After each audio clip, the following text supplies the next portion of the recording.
সমগ্ৰ শিৱসাগৰবাসী ৰাইজে যাতে কোনো পধ্যে কোনো চেঙেলীয়া লোৱাৰ কথা মতে হিন্দু মুছলমানৰ সংঘাতত জঁপিয়াই নপৰে তাৰ কাৰণে মই সকলোকে আহ্বান জনাইছোঁ। যি মানুহে বিজেপি আৰু RSSৰ হিন্দু মুছলমানৰ ৰাজনীতিত উঠা বহা কৰে তেওঁ কেতিয়াও জাতিৰ কাৰণে ভাল কাম কৰা মানুহ হ'ব নোৱাৰে। মই কোনো সংগঠনৰ নাম ল'ব খোজা নাই, কিন্তু যিবিলাক মানুহে চৰকাৰৰ কথা মতে উঠা বহা কৰে আৰু চৰকাৰৰ পৃষ্ঠপোষকতাত জাতি আৰু জাতিৰ মাজত সংঘৰ্ষ লগাবৰ কাৰণে পৃষ্ঠভূমি তৈয়াৰ কৰে তেওঁলোক সঁচাকৈ জাতীয় শত্ৰু। শিৱসাগৰত শেহতীয়াকৈ দেখা গৈছে যে এটা সংঘৰ্ষমূলক এটা সাম্প্ৰদায়িক বাতাবৰণ সৃষ্টি কৰিব খোজা হৈছে আৰু সেই গোটেই বাতাবৰণটো শিৱসাগৰৰ মানুহে বুজি উঠিছে যে সেইটো হিমন্ত বিশ্ব শৰ্মা চৰকাৰখনৰ পৃষ্ঠপোষকতাতে গঢ়ি উঠিছে।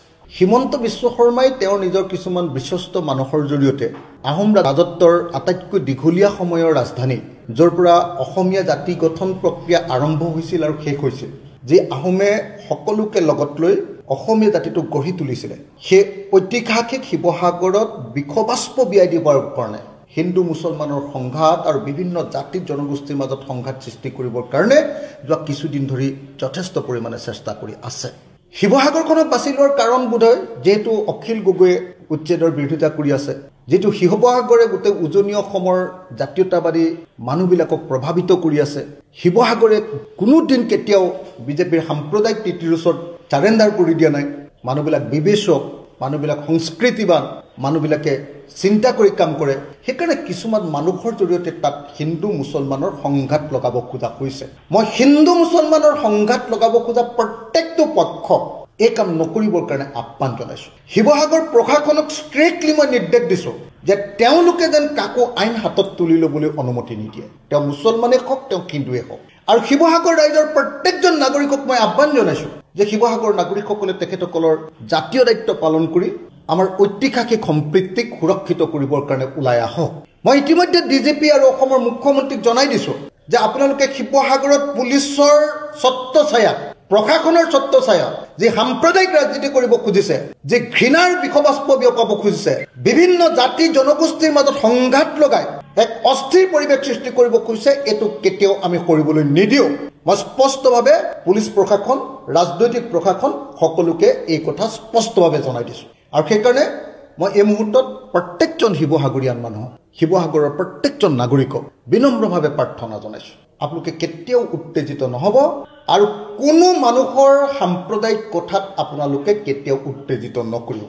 হিন্দু হওক, মুছলমান হওক, খ্ৰীষ্টিয়ান হওক, জৈন হওক, এই আটাইকেইটা জনগোষ্ঠী, আনকি শিখ জনগোষ্ঠীৰ মানুহো, শিখ সম্প্ৰদায়ৰ মানুহো আমাৰ তাত আছে। গতিকে কোনো পধ্যে যাতে এই জনগোষ্ঠী বা ধৰ্ম সম্প্ৰদায়বিলাকৰ মাজত সংঘাত হ'ব নোৱাৰে তাৰ কাৰণে আমি প্ৰত্যেকজন শিৱসাগৰৰ সচেতন নাগৰিকে আমি চেষ্টা কৰিব লাগিব। সেইকাৰণে এই মুহূৰ্তত মই শিৱসাগৰত ঘটি থকা ঘটনাবিলাকক লৈ উদ্বেগ প্ৰকাশ কৰিছোঁ।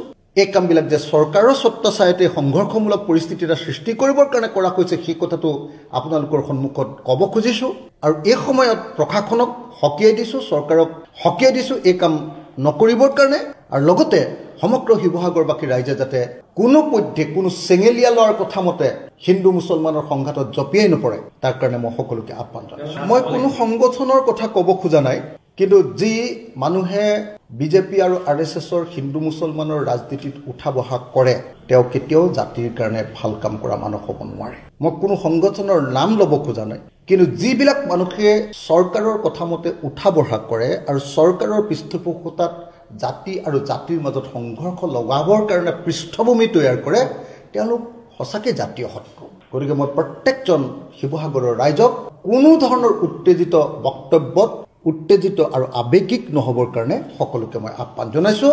আৰু হিন্দু মুছলমান সকলো ৰাইজকে ক'ব খুজিছোঁ যে কাৰো কথাত আপোনালোকে কেতিয়াও কোনো পক্ষই উত্তেজনামূলক কাম, সংঘাতমূলক কাম, সংঘৰ্ষমূলক কাম, শিৱসাগৰৰ ঐতিহাসিক আহোম ৰাজত্বৰ সেই শিৱসাগৰৰ অসমীয়া জাতি গঠনৰ সেই পৃষ্ঠভূমি তৈয়াৰ কৰা সেই শিৱসাগৰৰ পৰা যাতে সদায় সম্প্ৰীতিৰ বাতাবৰণহে সৃষ্টি হয়, কোনো সংঘৰ্ষ, কোনো উগ্ৰ উত্তেজিত সাম্প্ৰদায়িক বক্তব্যই যাতে আমাক প্ৰভাৱিত কৰি সংঘাতলৈ লৈ যাব নোৱাৰে তাৰ কাৰণে মই সকলোকে আহ্বান জনাইছোঁ।